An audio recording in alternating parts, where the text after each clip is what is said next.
হাসিনার এই অবস্থা কেন হলো? হাসিনা সবসময় বলতো এটা আমার দেশ, আমার বাপের দেশ।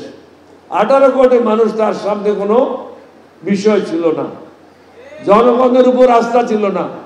তার স্বামী মোদির উপর ভরসা করে এই দেশ সে পরিচালনা করেছে। আজকে তাকে কে আশ্রয় দিয়েছে? ভারত আশ্রয় দিয়েছে। ভারত তাহলে আমাদের বন্ধু কি করে হতে পারে?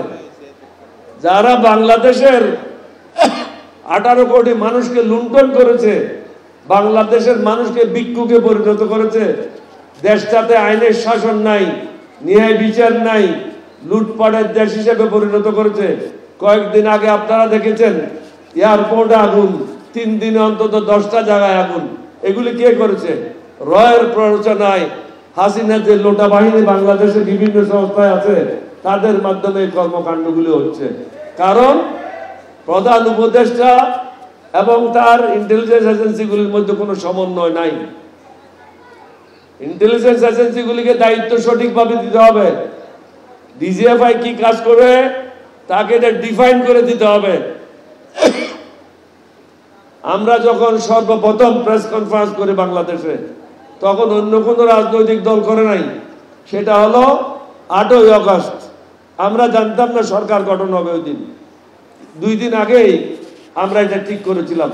সেখানে আমরা বলেছিলাম ডিজিএফআই কে বলে দিতে হবে তোমার এই দায়িত্ব, এনএসআই কে বলে দিতে হবে তোমার এই দায়িত্ব, প্রত্যেকটা এজেন্সিকে বলে দিতে হবে তোমার এই নির্দিষ্ট দায়িত্ব। এখন এলাকায় যান, বলেছে স্যার ডিজিএফআই লোক আসছে, কে কে এখান থেকে নির্বাচন করবে এর তথ্য চাই। ডিজিএফআই সাথে নির্বাচনের কি সম্পর্ক বলেন?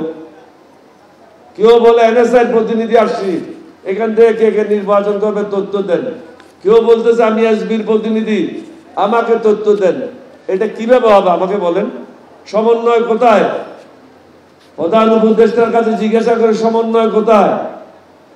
আপনি কিন্তু মনে করছেন এই দেশের মানুষ বোধহয় সব গাধা গব্বর। না, গাধা গব্বর না।